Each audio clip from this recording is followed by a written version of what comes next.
दिमाग में कि अपन पढ़ रहे हैं विलोपन विधि। कौन सी विधि? विलोपन विधि। तो विलोपन विधि से ही सॉल्व करना है। तो सबसे पहले अपना काम क्या होता है कि एक पद को समान करना। क्या करना? एक पद को समान करना। और कल हमने एक तो में कंडीशन बताई थी कि अलग से किसी प्रकार की संख्या हम नहीं लेंगे। जो समीकरण में संख्या दी गई है उन्हीं संख्याओं का आपस में क्या करेंगे? हम गुणा करेंगे। जैसे अपन ने एक गलती की है कि 3 का गुणा कर दिया समीकरण 1 में, जबकि समीकरण 2 में 9 दिया गया है, तो इसलिए अपन 3 का गुणा डायरेक्ट नहीं कर सकते हैं। समीकरण 1 में अगर 3 दिया गया है तो उसका गुणा हम 2 में कर सकते हैं, और समीकरण 2 में जैसे 9 दिया गया है तो उसका गुणा हम ऊपर कर सकते हैं। ठीक है। अब कंडीशन कहाँ बनती है कि अपन को केवल विलोपन विधि से ही सॉल्व करना है। जो 3.3 प्रश्नावली है उसे हम कैसे करेंगे? विलोपन विधि से। तो सबसे पहले हमारे दिमाग में यही होना चाहिए। ठीक है। अब जैसे तुम लोगों से क्वेश्चन में क्या गलती की है कि जैसे बोलो क्वेश्चन 3x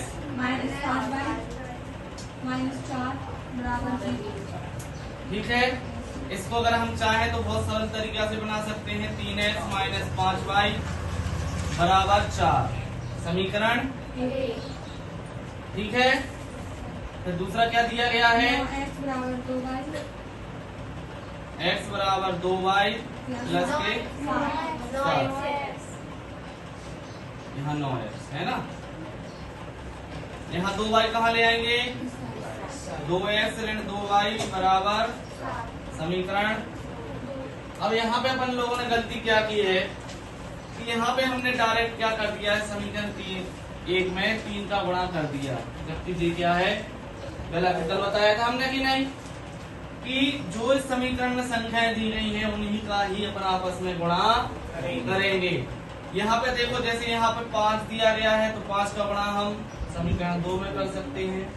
यहाँ 2 दिया गया है तो 2 का गुणा हम कहाँ कर सकते हैं? समीकरण 1 में कर सकते हैं। यहाँ x वाला अगर पद समान कर रहे हैं तो 3 का गुणा कहाँ करेंगे हम? समीकरण 2 में कर सकते हैं। और 9 का गुणा कहाँ कर सकते हैं? समीकरण 1 में। हाँ, अगर ऐसी कंडीशन होती, यहाँ लिखा है x धन y बराबर 7 मान के चलो, और यहाँ लिखा है 3x 2y बराबर कुछ भी दिया गया है, 3 दिया गया है।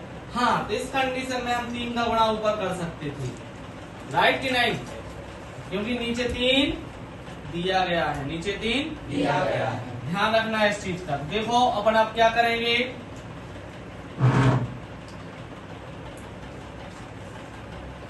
अपन कैसे कर रहे हैं? कौन सी विधि से? विलोपन विधि।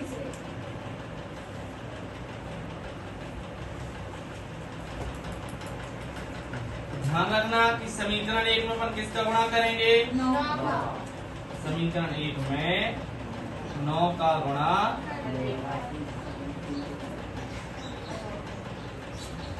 सबको समझ में आ गया कि नहीं? ध्यान रखना कि समीकरण 1 में अपन 9 का गुणा करेंगे, 9 का गुणा, और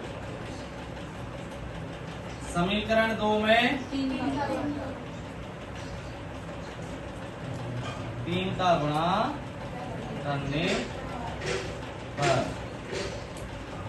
समीकरण 1 क्या दिया गया है? 3x बराबर, इसमें क्या क्या करना है? गुणा 9 3 27x माइनस 9 पौने। चिन्हों का विशेष ध्यान देना है। अगर आपने ऋण का धन कर दिया, धन का ऋण कर दिया कुंती, तो पूरा सवाल क्या हो गया? गलत। एक ऋण का चिन्ह लगाने से पूरा सवाल गलत हो जाता है। तो हमने कहा था चिन्हों का विशेष ध्यान देना। अगर पक्षांतर कर रहे हैं तो उस दौरान अपन को देखना है कि उस साइड अगर प्लस था तो इस साइड ऋण का लग पाया कि नहीं। अगर ये अपनी गलती होगी मतलब पूरे 3 नंबर अपने चले गए। बराबर 9 चौके समीकरण। ठीक है। अब समीकरण 2 में काय का गुणा करेंगे अपन? 9x - 2y बराबर, इसमें काय का गुणा करना है? 3 का। काय का? 9 3 27x, 3 दूनी 30 आधे समीकरण। समीकरण 3 बन गया, समीकरण 4। अब अपना काम है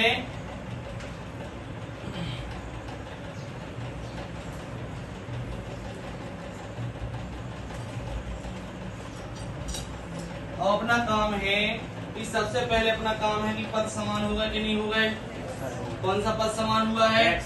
एक्स वाला। अब अपना दूसरा काम है बेटा अपन को चिन्ह देखना है कि चिन्ह असमान है कि समान है। अगर चिन्ह समान है तो क्या करते हैं अपन? घटाते हैं, और चिन्ह असमान है तो जोड़ देते हैं। और घटाने में चिन्ह कैसे हो जाते हैं? लेकिन कौन सा? जिसको हम घटा रहे हैं, जिस समीकरण को हम, उस समीकरण के पूरे चिन्ह क्या हो जाते हैं? परिवर्तन हो जाते हैं। जैसे देखते हैं अपन, अब अपन घटाते हैं समीकरण 3 में से समीकरण 4 को। जब हमें पता है कि विलोपन विधि में ये सब करना है तो इतना पहले अपन को करना ही है, ठीक है। अगर ये गलती हो गई तो समझ जाओ कि अपने 3 नंबर गए। तो समीकरण 3 सबसे ऊपर लिखें। समीकरण 3 क्या दिया गया है?